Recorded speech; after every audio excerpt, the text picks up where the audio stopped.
Here, continued non-aligned movement, some new nations adopted the policy of not to align with any of the two power blocks and military blocks. कितने जो देश थे उन्होंने decide किया कि वो किसी भी सुपर पावर के साथ ज्वाइन नहीं करेंगे. They decided they would maintain equal distance with both blocks. उन्होंने डिसाइड किया कि वो दोनों जो सुपर पावर्स है उनसे जो है डिस्टेंस मेंटेन करेंगे. These nations were identified as non align nations. तो ये जो नेशंस थे वो नॉन अलाइन नेशंस कहलाए थे.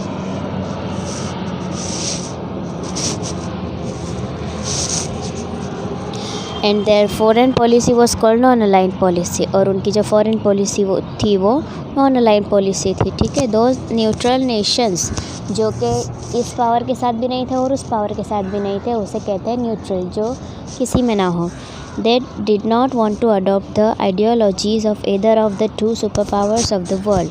वो दुनिया के दोनों सुपर पावर में से किसी की भी कोई भी पॉलिसी या कोई भी आइडिया उनको एक्सेप्ट नहीं करना था.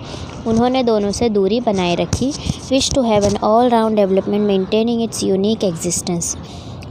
जिस देशों ने के दोनों से जो डिस्टेंस रखा वो खुद का अपना ही विकास करना चाहते थे. ऑल राउंडर विकास, यानी कि पूरा तरह से किसी भी चीज़ में कोई भी कमी ना हो.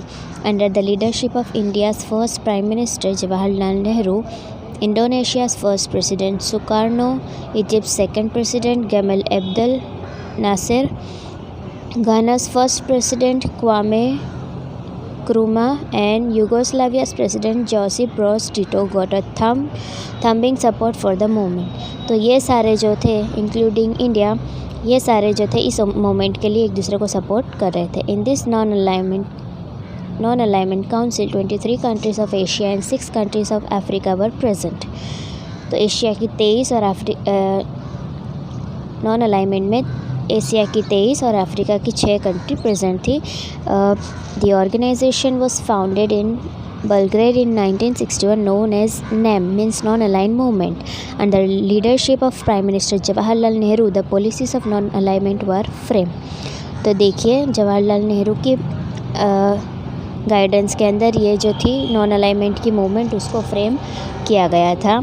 नेम कंप्लीटेड वैल्यूएबल लीडरशिप, और इस तरह से जो है एक वैल्यूएबल लीडरशिप भी कंप्लीट की गई. Nehru believe that movement continues to see a role for itself as in its view.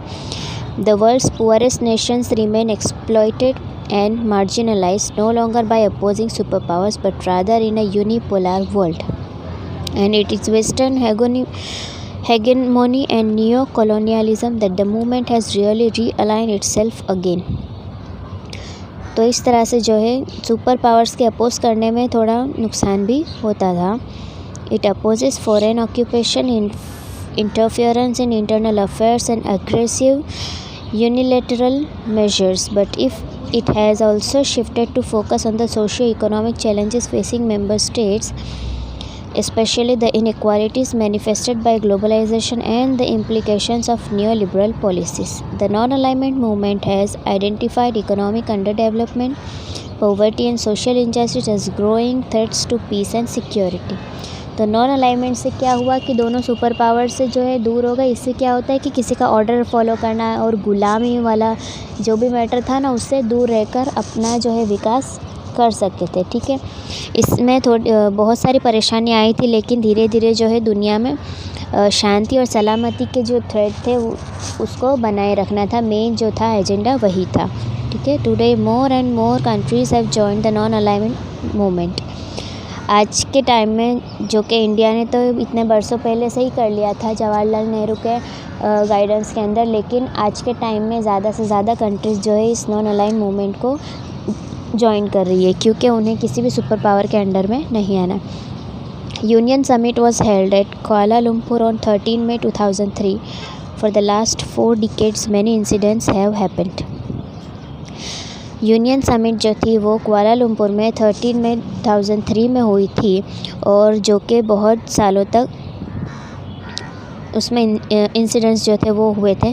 With the disintegration of Soviet Union and Russia's power decrease, America emerged as a super power. तो Russia और Soviet Union के जो थे उनके power में कमी आते ही America जो था वो ज़्यादा सुपर पावर बन गया. Imperial policy decrease to minimum in other countries, दूसरी सारी कंट्रीज़ में भी जो राजाशाही थी वो धीरे धीरे कम होने लगी। In these situations non align movement played a dominant role, तो इस सारी मूवमेंट में नॉन अलाइनमेंट जो था उसने जो है ज़्यादा अपना रोल प्ले किया। The non aligned nations with their non-aligned policy were successful in contributing towards world politics।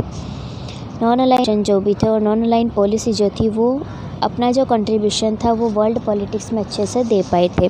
The non align movement was successful in showing of its moral impact for maintaining world peace, stopping wars, maintaining human society and nationalism as well as the super powers adopting an attitude of डिसआर्मामेंट।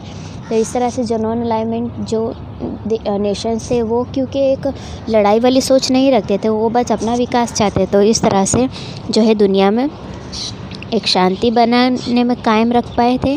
ठीक है, Wars जो थे उसको stop कर पाए थे और human society सामाजिक इंसानों का जो समाज था उसके अंदर जो था हमारे अंदर एक शांति और एक राष्ट्रीयता की भावना जो है उसको रख पाए थे। ठीक है, so next point we will see in next video।